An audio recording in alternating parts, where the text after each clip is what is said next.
Você está assistindo a um corte do podcast de Mingau. Para acompanhar o episódio completo, basta acessar o primeiro link da descrição ou do comentário fixado.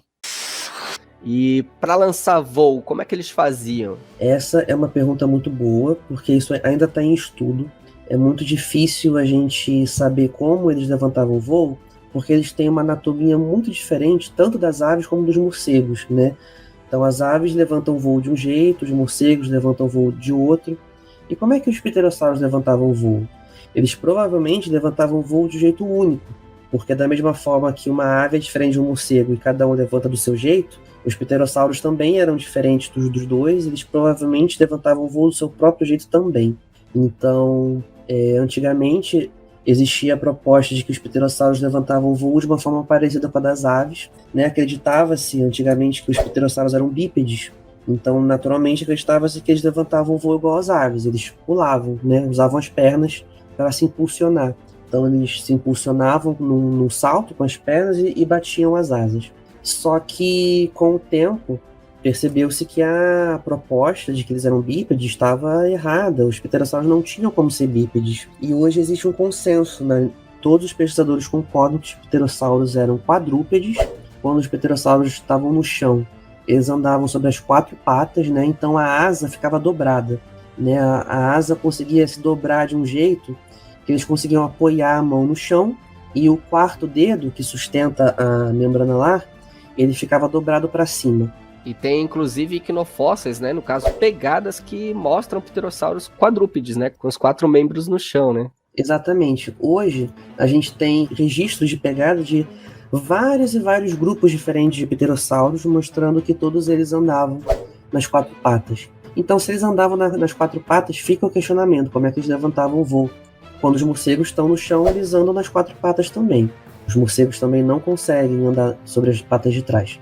Mas alguns morcegos, quando estão no chão, eles conseguem levantar voo se impulsionando com os membros da frente, né? Ao invés de usar a perna para se impulsionar, eles usam o próprio braço para se impulsionar. Eles dão um salto com o braço, com os 4 membros, na verdade, né? Eles se agacham assim e eles dão um pulo com os 4 membros. E aí, naturalmente, que a maior parte do impulso é com os membros da frente, porque são maiores e mais fortes. E aí, depois que eles pulam com as 4 patas, ao invés de pular com as 2 como uma ave, eles batem as asas em voo. Então, acredita-se hoje que os pterossauros fizessem alguma coisa parecida, né? Não seria exatamente o mesmo movimento, mas de alguma forma os pterossauros também poderiam se agachar e pular com as 4 patas, se impulsionando principalmente com a força dos braços. Bom, e essa discussão se os pterossauros, quando estavam pousados, eram quadrúpedes ou bípedes, será que essa discussão já tá morta? A maioria já concorda que é quadrúpede? Ou ainda tem alguém, sabe, que argumenta que é bípede? Hoje existe um consenso entre os pesquisadores de que os pterossauros, quando andavam no chão, eles se locomoviam nas 4 patas, mas ainda assim, nem todos os pesquisadores concordam com a proposta de que eles levantavam voo dando um salto quadrúpede, né, mais ou menos semelhante aos morcegos.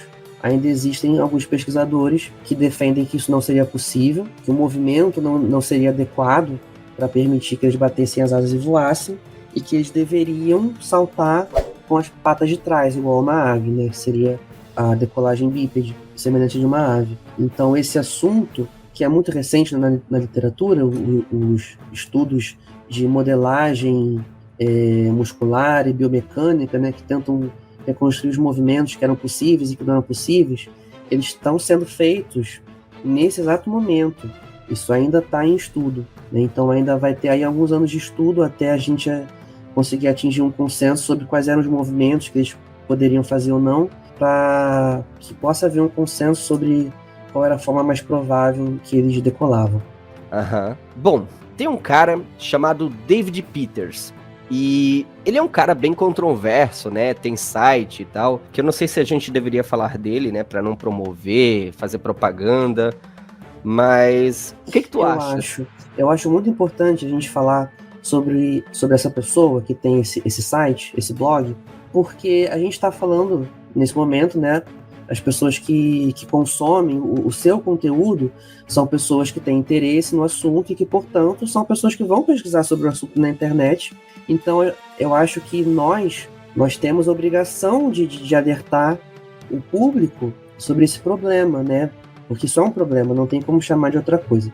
Existe esse cidadão chamado David Peters, que tem esse blog, onde ele posta ideias completamente absurdas, com base em evidências que ele enxerga nas fotos, e aí nas fotos existem marcas na rocha que não são ossos, mas ele acha que são ossos, ele acha que são tecidos moles, e aí ele faz estudos que ele tira da cabeça dele, né? Ele não tem informação alguma científica, mas ele começou a se interessar no assunto e ele começou a propor coisas absurdas e todo estudo novo que sai, ele comenta, sem exceção, dizendo que está errado.